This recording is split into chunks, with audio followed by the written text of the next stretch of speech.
No post da semana passada eu falei sobre os erros mais comuns quando se fala em prescrição do exercício físico relacionado ao emagrecimento. Hoje eu queria falar sobre a prescrição do exercício físico, os erros mais comuns associados à prescrição do exercício físico de maneira geral. Quando a gente pensa em começar a treinar algum indivíduo, o que deve se levar em mente para não errar. E o que mais comumente acontece,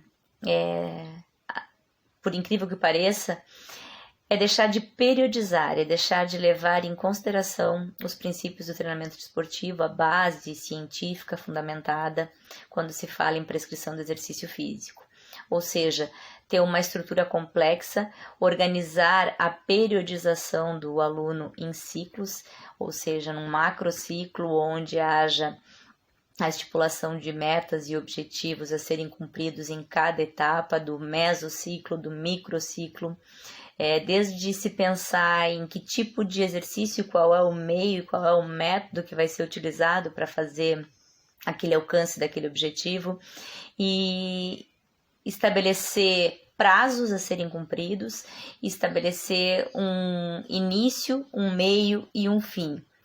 Essas metas estipuladas dentro dessa periodização devem ser metas reais, atingíveis, que devem ser colocadas a curto, médio e longo prazo, para que a gente consiga tanto estabelecer essas metas e ver se os resultados estão sendo atingidos. É necessário que a gente faça avaliações físicas e que essas sejam estruturadas também dentro desse macrociclo e distribuídas em períodos específicos com intenção clara de comprovar para o aluno que aquilo que foi estabelecido, ele foi realmente atingido naquele período. Um exemplo claro, se o objetivo for emagrecimento, que essas metas sejam claras, sejam realistas.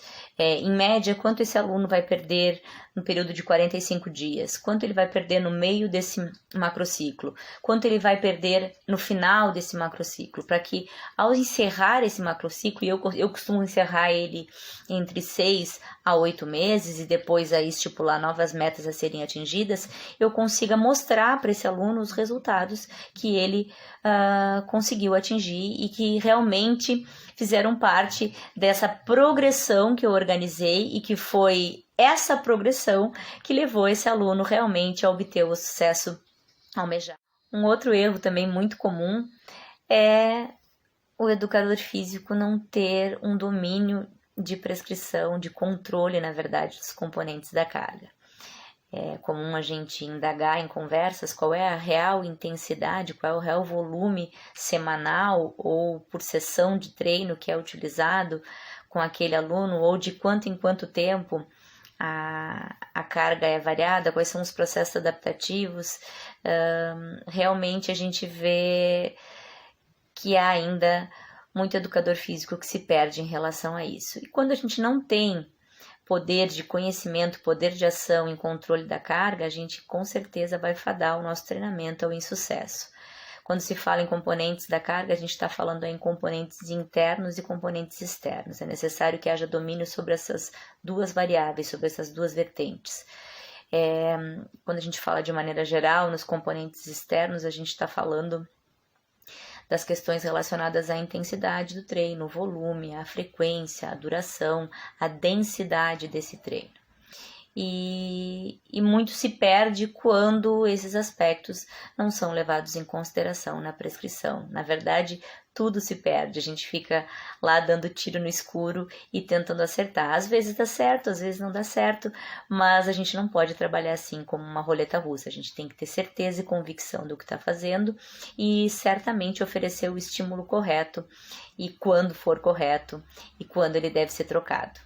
Outro erro muito comum também é não levar em consideração os princípios biológicos, e aí a gente está falando do princípio da adaptação, da especificidade, o princípio da individualidade biológica, da saúde, da sobrecarga. Enfim, existem aí uma série de princípios que devem ser levados em consideração e que é de suma importância que o educador físico tenha domínio sobre eles.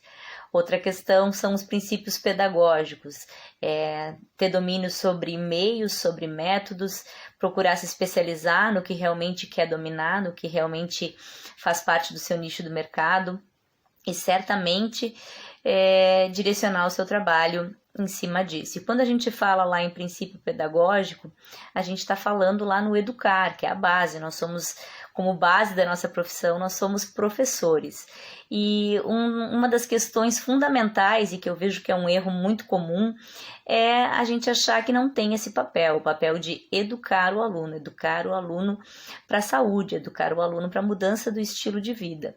Quando o aluno ele entende, quando ele é conscientizado, e aí também entra um dos princípios biológicos do treinamento desportivo, quando ele é conscientizado da importância, quando ele entende por que é necessário ele fazer determinado esforço ou seguir determinado planejamento que foi estruturado para ele, é muito mais fácil. Quando a gente entende, aí um exemplo muito bobo, que a gente precisa escovar os dentes todo dia e que isso vai nos trazer um benefício muito importante, fica mais fácil, a gente escova os dentes todos os dias porque sabe que realmente vai ter um benefício associado inerente a isso. E com a prática regular do exercício físico também acontece dessa forma. E para isso nós temos que ter embasamento suficiente para educar o nosso aluno, ensiná-lo não só nas questões da execução correta do movimento, para que ele entenda a importância da prática regular do exercício físico, quanto é importante que se torne um hábito e, consequentemente, ele usufrua de todos os benefícios dessa prática regular.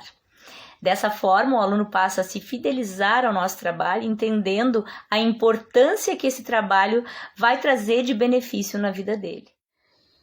Mais uma possibilidade de fidelizar o aluno, além de mostrar os resultados garantidos ao final da nossa periodização, é simplesmente ele perceber que nós temos domínio daquela prescrição, que nós somos referência quando se trata realmente em prescrição do exercício físico.